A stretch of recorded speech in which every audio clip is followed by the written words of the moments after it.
بسم اللہ الرحمن الرحیم۔ حضرات، ایک مرتبہ سورہ الحمد، 3 مرتبہ سورہ اخلاص پڑھ کر مرحوم سید محمد تقی ابن اصغر علی مرحوم کی روح کو ایصال فرما دیں۔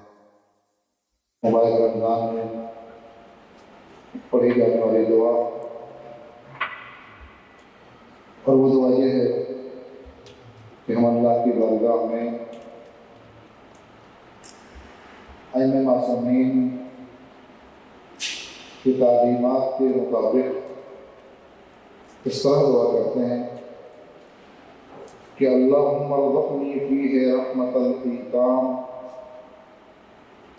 وإطعام الطعام وإفشاء السلام وصحبة الكرام یا ملجأ العاملین۔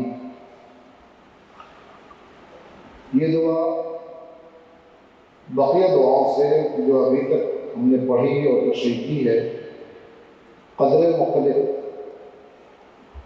ابھی جو دعائیں ہم نے کی ہیں وہ شخصی دعائیں تھیں، ہر انسان خود اپنی فلاح و بہبودی کے لیے، اپنے گناہوں سے بچنے کے لیے، اپنے استغفار کے لیے، اپنی توفیقات کے لیے، اپنے درجات کی بلندی کے لیے دعا کر رہا تھا۔ لیکن آج معصوم نے ہمیں یہ حکم دیا کہ آج تمہاری دعا سماجی ہونا چاہیے، معاشرتی ہونا چاہیے اور جامع کے لیے ہونا چاہیے، کیونکہ دو چیزیں ہیں غیبت امام زمانہ میں۔ ایک ذمہ داری ہے کہ انسان اپنے آپ کو بنائے، اور دوسری ذمہ داری یہ ہے کہ اپنے آس پاس کے معاشرے کو اچھا بنائے، اپنے آس پاس کی فضا کو خوشگوار بنائے۔ یعنی اگر انسان شخصی طور پر بہت اچھا ہے لیکن عیبدار کشتی پر سوار ہو کر کے دریا پار کرنا چاہے تو دریا یہ نہیں دیکھے گا کشتی پر سوار ہونے والا بہت متقی اور پرہیزگار ہے، کشتی کے اندر سوراخ ہے تو کیا ہوا، ہم اسے نہیں ڈبائیں گے۔ یہ سماج کی مثال کشتی جیسی ہے، اگر کشتی کے اندر افراد بیٹھے ہوئے افراد سب کے سب اچھے ہوں گے تو سب کے سب تو غلط ہوگا، لیکن اگر سماج کے اندر کچھ افراد برے ہوں گے تو اس کا اثر بہرحال ہماری ذات کے اوپر پڑے گا۔ تو سماج اور معاشرہ اور سوسائٹی ایک کشتی کی طریقے سے ہے۔ اسی لیے کہا گیا ہے کہ یہ مت دیکھو اپنے سماج کے اندر کہ فلاں برا ہے تو ہم سے کیا مطلب، فلاں کے اندر یہ عیب پایا جاتا ہے تو ہم سے کیا مطلب، نہیں، ہم سے مطلب ہے کیونکہ جس کشتی پر وہ سوار ہے اسی کشتی پر ہم بھی سوار ہیں۔ مثال کے طور پر اگر آپ کسی کمپاؤنڈ میں رہتے ہیں، کسی بلڈنگ میں رہتے ہیں، اور وہاں مین گیٹ کے اوپر کوئی لاگے بچہ کچرا پھینک دے، گندگی رہ جاتی ہے، لوگ کہیں گے ہم سے کیا مطلب، فلاں گھر والا ہے، فلاں بچہ ہے، فلاں کا بچہ ہے۔ اب دیکھیں یہ طرح کی سنت قائم ہو جاتی ہے، اگر ایک بچہ کچرا نہیں ڈالتا ہے تو لوگ دیکھتے ہیں کہ آپ نے کچرا تو لاکر اپنا بھی ڈال دیتا ہے، اور ایسا ایسا وہاں پر کچروں کا انبار ہو جاتا ہے۔ اور اگر اسی پر بارش اگر ہو جائے تو پھر جب گندگی اور اس کی بدبو نکلتی ہے تو بدبو یہ نہیں دیکھتی ہے کہ کس نے کچرا پھینکا تھا، بلکہ اس کی بدبو جو ہے ہر ایک تک پہنچتی ہے اور ہر ایک کو متنفر کرتی ہے۔ کشتی میں سب کے سب فرار ہو، ایک اس کے اندر جو ہے سرگرا ہوا انسان ہو جو اپنی منمانی کرتا ہو، اپنی مرضی چلاتا ہو، وہ بیٹھ کے پھر سوراخ کرنے لگے، اور ہم کہیں کہ بھائی وہ سوراخ کر اپنے یہاں پہ کر رہا، ہم سے کیا مطلب، وہ سوراخ اپنے یہاں پہ کر رہا، ہم سے کیا مطلب۔ اگر یہ کہے گا کہ آپ اسے چھوڑ دیں گے تو کیا ہوگا نتیجے میں، نتیجے میں کیا ہوگا کہ کشتی ڈوب جائے گی اور آپ کو بھی ڈوبے گی۔ کشتی نہیں سوچے گی کہ اس نے سوراخ کیا اسے ڈباؤ، بقیہ لوگوں نے سوراخ نہیں کیا، ان کا نقصان نہیں ہونا چاہیے۔ لہذا سماج کا بھی خیال کرنا بہت ضروری ہے، معاشرے کا لحاظ کرنا بھی ضروری ہے۔ جہاں آپ اپنی توفیقات کے لیے دعا کرتے ہیں وہیں سماج کے فلاح و بہبودی کے لیے دعا کرنا بھی ہمارا فرض ہے، کیونکہ آس پاس کی فضا جتنی اچھی ہوگی ہماری نسلیں اچھی تربیت پائیں گی۔ آس پاس کی فضا اگر اچھی ہوگی تو ہماری اولادوں کا اچھا ماحول بنے گا، معاشرہ اگر اچھا ہوگا تو بچے جو اس سماج اور سوسائٹی کے اندر رہیں گے تو ایک اچھی تربیت لے کر کے آگے بڑھیں گے۔ لہذا سماج کا بہت بڑا دخل ہے یہ کہہ کر کے انسان اپنے دامن کو نہیں جھاڑ سکتا ہے کہ ہم سے کیا مطلب نہیں، ہم سے مطلب ہے، ہم سے باقاعدہ اس کا مطلب، کیونکہ ہم بھی کسی کشتی پر سوار ہیں۔ لیکن آج کی دعا ہے وہ ہے سماجی دعا۔ ابھی تک جو کیا تھی دعا شخصی دعا بھی ہے، تو میں آپ سے کہہ رہا تھا کہ سورہ ورث کے اندر آپ دیکھیں تو غیبت امام زمان سلسلے میں وہاں پر دو چیزیں بتائی گئی ہیں۔ ایک یہ ہے کہ تم عمل خیر اور ایمان اپنے اندر پیدا کرو، دوسری یہ کہ وتواصوا بالحق وتواصوا بالصبر۔ یہ جہاں پر تمہیں اپنے اندر عمل پیدا کرنا ہے، کہ جہاں پر تمہیں اپنے اندر ایمان پیدا کرنا ہے، وہیں تمہیں یہ بھی کام کرنا ہے کہ دوسروں کو تم حق اور صبر کی وصیت کرو۔ جو بھی ملتا ہے تم اسے بتاتے رہو۔ آپ دیکھیں میثم تمار کو جب سولی پہ چڑھایا جانے لگا، جب آپ لٹکنے لگے، آخری وقت تک کہ آپ کی زبان کاٹ لی جاتی، تو افراد جو وہاں آس پاس سے گزر رہے تھے ان کو بلاتے تھے میثم تمار، لوگ شاید پانی مانگنے والے ہوں گے، کھانا مانگنے والے ہوں گے، لیکن جب میثم تمار کے پاس سے لوگ آتے تھے، میثم تمار کہتے تھے مولا کائنات کی یہ حدیث میں تمہیں سنا رہا ہوں، تم آگے لوگوں کو سنا دینا۔ پیغمبر اسلام کی یہ حدیث میں بتا رہا ہوں کہ یہ تم آگے منتقل کر دینا۔ اس کا مطلب یہ ہے کہ ہمیں اپنی ذات کو نہیں بنانا ہے، بلکہ آگے والی نسلوں کا بھی خیال کرتے ہوئے سماج کو بھی اکثر کرنا ہے۔ آج کی جو دعا ہے ماہ رمضان کی مخصوص دعا ہے وہ یہ کہ اللہ ارزقنی فیہ رحمۃ الایتام، یعنی اے میرے معبود ہمیں توفیق عطا فرما کہ ہم یتیموں پر رحم کر سکیں، یتیموں پر رحم کر سکیں۔ اب دیکھیں یتیم یہاں پر توفیق الہی حاصل کر رہے ہیں ہم، ایسا نہیں ہے کہ یہ یتیم جب باپ مر جاتا ہے تو کوئی وارث نہیں رہتا ہے، نہیں، ایسا نہیں ہے۔ فقہ اسلامی کے اندر، فقہ تشیع کے اندر بھی اگر دیکھا جائے تو یوں بھی کوئی یتیم نہیں ہوتا ہے، کیونکہ بظاہر ہمارا باپ دنیا سے رہتا ہے، لیکن امام وقت جو ہوتا ہے وہ ہمارا وارث ہوتا ہے، وہ ہمارا نگہبان ہوتا ہے۔ لیکن فرقہ تشیع کے اندر تو کوئی یتیم ہوتا ہی نہیں۔ فرقہ تشیع کے اندر کوئی بھی کبھی بھی یتیم نہیں ہوتا ہے۔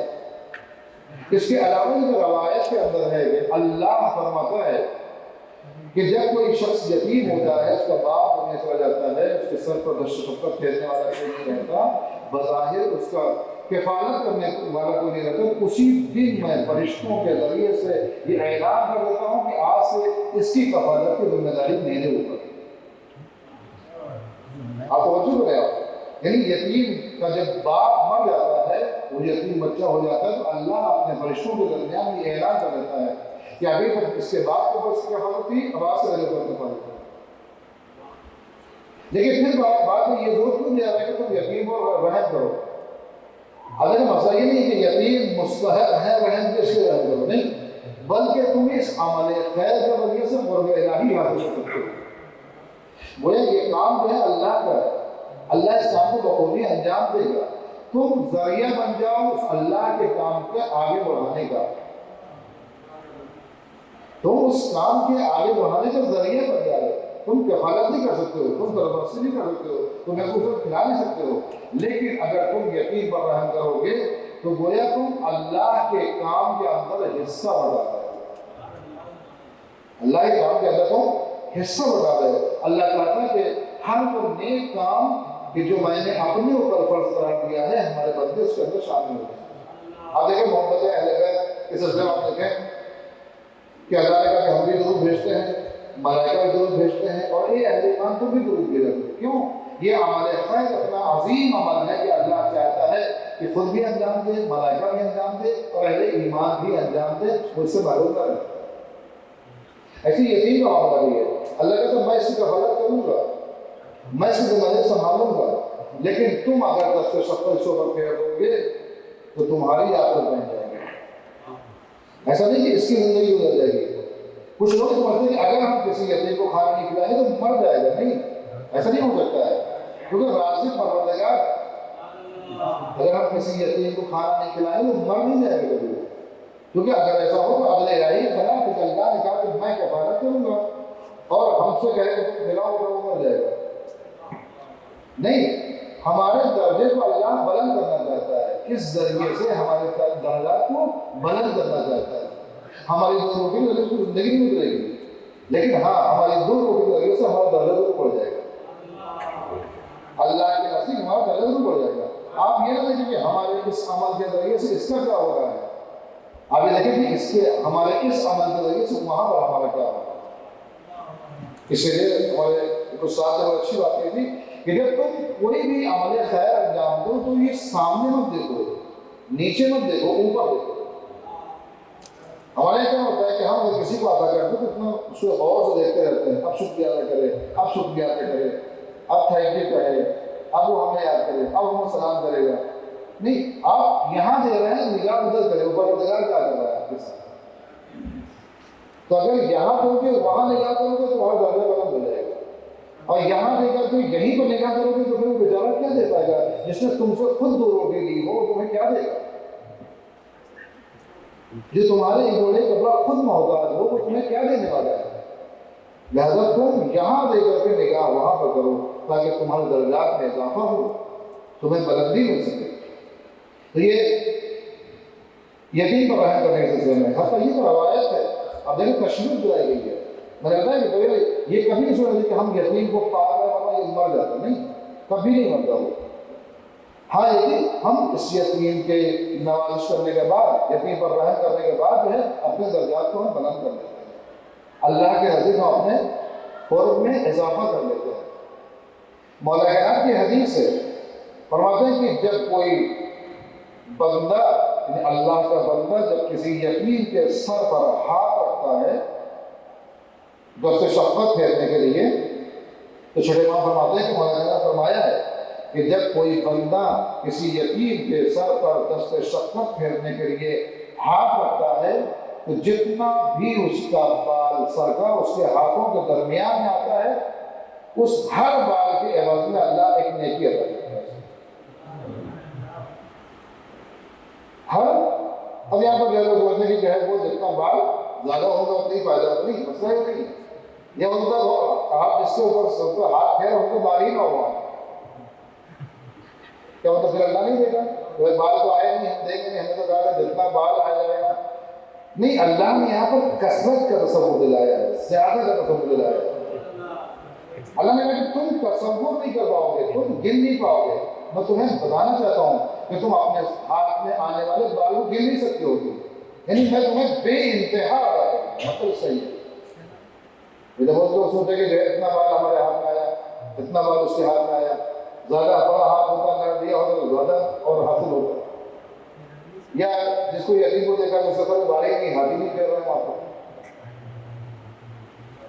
نہیں، مطلب یہاں پر اللہ کثرت یاد رہتا ہے۔ اللہ کہتا ہے تم تصور بھی نہیں کر پاؤ گے، گر نہیں پاؤ گے تم، میں اتنا تمہیں ادا کرتا ہوں، بے انتہا ادا کرتا ہوں۔ تو یہ تشویش بنانے کے لیے ہے۔ اس کے علاوہ ایتائے یعنی یتیم کو پر رحم کرنا پیغمبر اسلام کی سنت میں سے، تمام انبیاء کرام کی سنت میں سے سب سے پہلا جلوس مولا کائنات کی شہادت کے بعد جو نکلا ہے وہ یتیموں کو نکلا ہے۔ مولا کائنات کی شہادت کے بعد سب سے پہلا جلوس جو نکلا ہے شب ضربہ اور روز شہادت، جو جلوس نکلا وہ یتیموں کا جلوس نکلا ہے۔ کیوں؟ مولا کائنات رات کی تاریکی میں بوریوں میں روٹیاں بھر کر کے یتیموں کے دروازے پر جاتے تھے اور اپنے زانوں میں بٹھا کر کے روٹیاں کھلاتے تھے، کفالت کرتے تھے، یتیموں پر رحم کرتے تھے، اور یہ بتاتے تھے کہ مجھے شرم آتی ہے اس دن کے لیے کہ جس دن میں کھا لوں اور کوئی بھوکا رہے، مجھے اس دن کے لیے شرم آتی ہے۔ لہذا یتیموں پر رحم کرنا اللہ کی سنت ہے، اللہ کے رسول کی سنت ہے اور ائمہ معصومین کی سنت ہے۔ لہذا ہم یتیم پر رحم کریں تو یہ سوچ کر رحم کریں کہ اللہ ہم پر رحم کرے۔ امام حسن علیہ السلام کی روایت ہے، کسی نے پوچھا کہ آپ مولا عطا بہت کرتے ہیں، آپ دیتے بہت زیادہ، تو کیا کروں؟ امام کہتے ہیں کیا کروں، اللہ مجھے دیتا ہے میں اسے دیتا ہوں، مجھے ڈر اس بات کا ہے کہیں اگر میں نے یہ روک دیا تو اللہ مجھے نہ دینا روک دے، میں دے ہی رہا ہوں اس لیے تاکہ یہ تسلسل ٹوٹ جائے گا تو پھر وہ بھی تسلسل ٹوٹ جائے گا میرا۔ اللہ مجھے دیتا رہے گا. تو انسان یہ سوچے کہ ہم دیں گے تو کم ہو جائے گا، نہیں، جیسے جیسے ہم دیتے رہیں گے ویسے ویسے اللہ ہمیں دیتا رہے گا. یہ ایمان کی کمزوری کہ انسان سوچتا ہے کہ اتنا دے دیا یہ کم ہو گیا، اتنا دے دیا یہ کم ہو گیا، اتنا دیا اسے کیوں دیں. نہیں، جتنا ہو سکے آپ دیں. خاص طور ماہ رمضان میں صدقہ دینے کی بہت زیادہ اہمیت ہے اور بہت زیادہ ثواب بتایا گیا ہے اس کو، کیونکہ اس کے اندر تو 10 گنا 40 گنا ثواب ملتا ہے ماہ رمضان میں اگر کوئی صدقہ دیتا ہے. خاص طور سے غربا اور مساکین کا اس ماہ مبارک رمضان میں بہت خیال کرنا چاہیے، کیونکہ رمضان کے فلسفے میں سے ایک فلسفہ یہ بھی ہے کہ تم غریبوں کی غربت کا احساس کرو اور ان کے بھوکے ہونے کے درد کو محسوس کرو. میں جب الحمدللہ 14-15 سال معاملے میں تبلیغات کا فرض انجام دے رہا ہوں، مجھے اچھی طرح سے معلوم ہے کیونکہ ہم لوگ بھی اسی سے ٹچ رہتے ہیں. ماہ مبارک رمضان میں وہاں سسٹم یہ ہے کہ لوگوں کو راشن دینے کا یا کپڑا دینے کا رواج اتنا زیادہ ہے ماہ رمضان میں کہ آپ یقین نہیں مانیں گے کہ وہ غریب جس کے پاس جو ہے 1 مہینے کا راشن نہیں ہوتا تھا، ماہ رمضان میں اتنا مل جاتا ہے کہ 6 مہینے وہ راشن میں بھروانے ضرورت ہے. اور وہاں تک کوئی آدمی یہ نہیں کہہ سکتا کہ ماہ رمضان گزر گیا اور مجھے یہ چیز میسر نہیں ہوئی. یہ سسٹم ایسا بنایا ہے کہ باقاعدہ وہاں پر ایسی کمیٹیاں ہیں کہ باقاعدہ سروے کرتے ہیں اور سروے کرنے کے بعد اس کو لسٹ بنا کے رکھتے ہیں. ماہ رمضان میں باقاعدہ جو ہے راشن بھرپور طریقے سے اس چیز کی کوشش کرتے ہیں، پہنچاتے ہیں، کیونکہ یہ اللہ کے مہمان. کتنا برا ہوگا وہ دن کہ جس دن کوئی روزے دار ہو اور اس کے پاس روزہ کھولنے کے لیے خرما موجود نہ ہو. کتنے افسوس کا مقام ہوگا وہ دن کہ جس دن ایک روزدار شیعہ حضرت کرار مولائی شہدائی اہل بیت کا چاہنے والا روزہ کھولنا چاہتا ہو صبح 2 روٹی مانگے. لیکن اس سلسلے میں ہمیں کوشش کرنا چاہیے. آگے جملہ جو ہے وہ اسی بات کی تشریح کر رہا ہے کہ ماہ مبارک رمضان میں ہمیں اور کیا کرنا چاہیے. یتیموں پر رحم کرنا چاہیے، وہ اطعام الطعام، کھانا کھلانا چاہیے. یہ نہیں لکھا ہے کہ ماہ رمضان میں خوب کھانا کھانا چاہیے. کوئی بھی دعا آپ کو جو ہے پہلے سے لے کر کے جو ہے رات سے لے کر کے 30 رمضان تک کی کوئی ایک دعا کا ایک جملہ بنا ہو کے جو ہے جتنا کثرت سے کھاؤ گے اتنا تو ثواب ملے گا. لیکن ہاں یہ ضرور ملے گا، لیکن یہیں پر ہے دعا کے اندر وہ اطعام الطعام، لوگوں کو کھانا کھلاؤ، کثرت سے کھانا کھلاؤ. اپنے سے کمزور ترین افراد کو دیکھو، اپنے غریب کو پہچانو، مستحق کو تم پہچانو. میں نے کبھی مثال دیا تھا اس بات کے لیے کہ لوگ سوچتے ہیں غریب ہمارے پاس آئے مانگے کیا، نہیں، مانگ کے اس نے پایا تو کیا پایا. اب دیکھیں جو آپ کے انگوٹھے کے اندر کہتے ہیں کہ جو ہے ہماری باڈی کے تمام اجزاء جو ہے یہ ایک سماج کی طرح سے ہوتے ہیں. ہمارے پیر کے انگوٹھے کے اندر اگر چوٹ لگ جاتی ہے تو یہ آپ یہ کہتی ہے کہ انگوٹھا اٹھ کر کے آئے میرے پاس تب میں دیکھوں گی، نہیں، بلکہ آپ خود جھک کر کے دیکھتی ہے. حالانکہ بلندی تو ہے، ہاتھ جو ہے خود جا کر کے وہاں پر مرہم لگاتا ہے. یہ اس بات کی مثال ہے کہ غریب تک امیر کا پہنچنا لازم ہے. غریب کا فریضہ نہیں کو امیر کے پاس جائے. اگر یہ چیز ہمارے درمیان میں رائج ہو جائے کہ آپ دیکھیں آپ کو چوٹ لگتی ہے تو آپ خود جھک کے دیکھتی ہے، ہاتھ خود بڑھ کے مرہم لگاتا ہے، زبان اظہار تعصب کرتی ہے، اظہار افسوس کرتی ہے، چہرے پر اظہار کیفیت ہوتی ہے، غم کا تصور پیدا کرتی ہے، کیونکہ پیر میں چھوڑ لگی ہے. لہذا اس وجہ جو ہے سماج کے بلند ترین افراد یا جو باحیثیت افراد انہیں بھی وہ غریبوں تک پہنچیں. یہ اللہ نے توفیق ہمیں دی ہے کہ ہم ان تک پہنچیں اور ان کے جو ہے پیٹ کو بھریں، اور اگر لباس نہ ہو تو ان کے لیے لباس مہیا کریں. اطعام الطعام کی بہت زیادہ تاکید کی گئی ہے ماہ مبارک رمضان میں کہ جو خبردار ایسا نہ ہو کہ کوئی ایسا بندہ نہیں ہمارے درمیان میں ہو جس کے پاس روزہ کھولنے کے لیے، اور یہ حسن زن اکثر پیدا ہوتا ہے. نہیں صاحب آج کے زمانے میں ایسا ہے نہیں. اگر آپ کو نہیں مل رہا ہے اس کا مطلب نہیں کہ ہمارے درمیان میں غیرت زیادہ پیدا ہو سکتی ہے. آپ یہ کیوں سوچیں کہ نہیں ہے مجھ سے، ہو سکتا ہے کہ اب غیرت زیادہ پیدا ہو گئی، کوئی اپنے غربت کا اظہار نہ کر رہا ہوگا. لہٰذا ہمارا فریضہ ہے کہ ہم چھان بین کریں، ہم تحقیق کریں، ہم دیکھیں، غور کریں کہ کوئی ہے نہیں ہے، اور اس کو مانگنے سے پہلے اسے اگر نہیں مانگ رہا ہے تو اس کی جو ہے کمی نہیں ہے بلکہ اچھا ہے، وہ اس کے اوپر غیرت پائی جا رہی ہے. تو اس کے بعد غربت ہے لیکن وہ ذلت کا احساس کرتے ہوئے کسی کے سامنے ہاتھ پھیلا نہیں رہا. تو یہ آئے معصومین کی صورت وہی ہے، اطعام الطعام، حتیٰ یہ کہ ہم تو روزہ رکھتے ہیں اور افطار کرتے ہیں، جس دن معلوم ہو جائے کہ آج افطاری نہیں ہے تو شاید اتنا نہیں بدل جائے ہماری، ہم روزہ رکھنے کا ارادہ ہی تبدیل کر دیں. لیکن ہم جس کے فالوورس ہیں، جس کے چاہنے والے ہیں، آپ دیکھیں وہاں پر افطار کرنے کے لیے بیٹھتے ہیں، روٹی سامنے آتی ہے، سائل آتا ہے، مسکین آتا ہے، محتاج آتا ہے اور سوال کرتا ہے، روٹیاں اٹھا کے دے دیتے ہیں.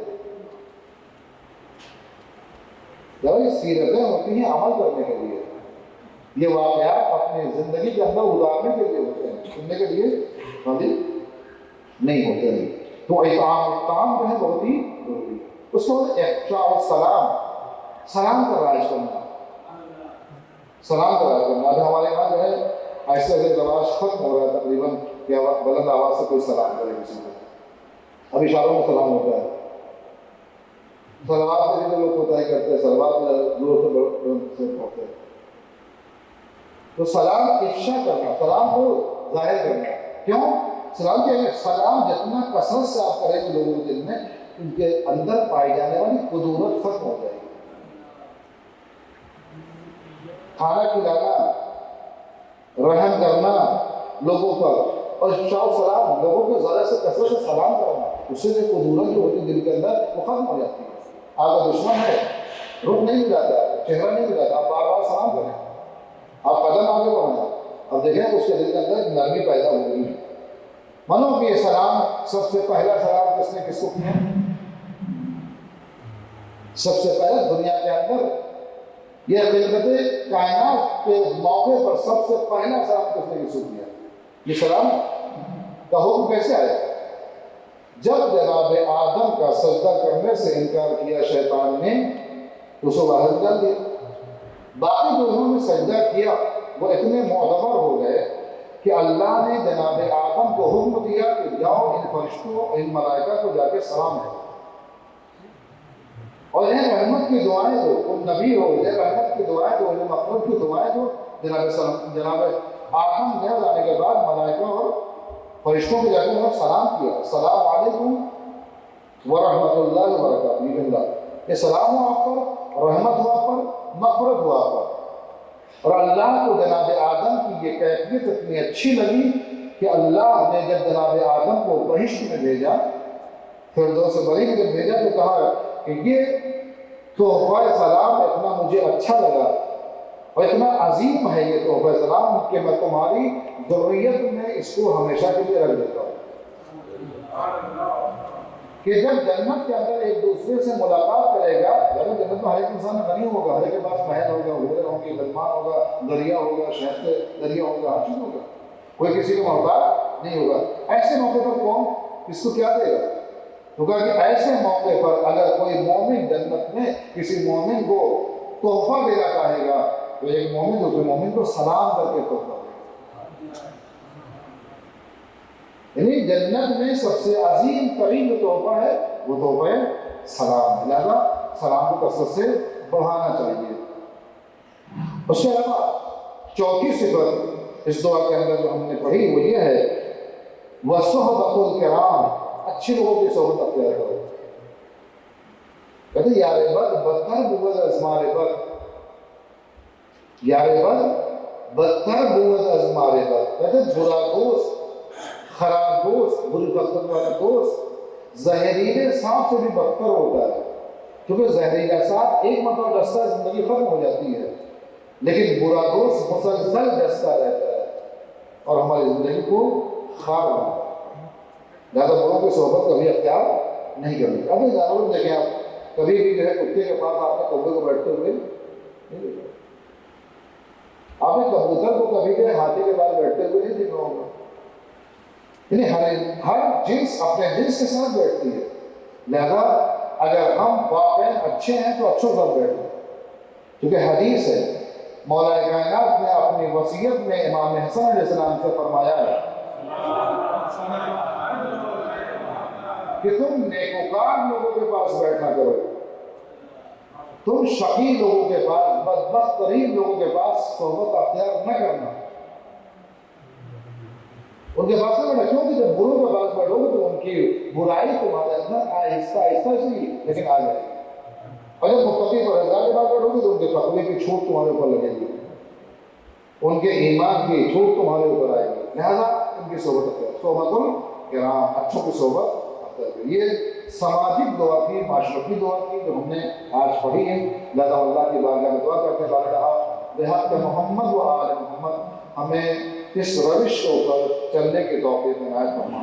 اس ماہ رمضان میں ہمیں اس بات کی توفیق عنایت فرما کہ ہم اسلامی تعلیمات کے اوپر عمل کرنے کے اوپر ہم گامزن ہو سکیں، اور ہمیں اس بات کی توفیق عنایت فرما کہ ہم دین کے تمام احکام کے اوپر عمل کر سکیں۔ فلا حق محمد والے محمد زمانے کا ظہور میں عاجل فرما، اور ہم کو ان کے اعوان میں انصار میں شمار فرما۔